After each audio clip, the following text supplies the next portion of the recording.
In this video, I'm gonna be showing you how to add relationship status in Facebook. Go to your Facebook and log into the Facebook account. Now go to your profile, tap on Edit Profile, scroll down all the way to the bottom and tap on Edit Your About Info. In here, scroll down. Under Relationship, tap on this Edit icon and tap on Edit Relationship.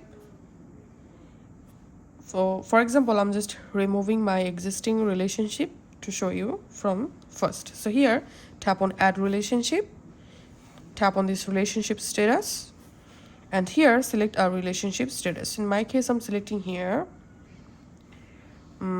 single, for example, and relationship status privacy. You can change your privacy from here. I'm selecting a public, so anyone will be able to see my relationship status on Facebook. Tapping on Save. And this is how you can actually add relationship status in Facebook. Thanks for watching.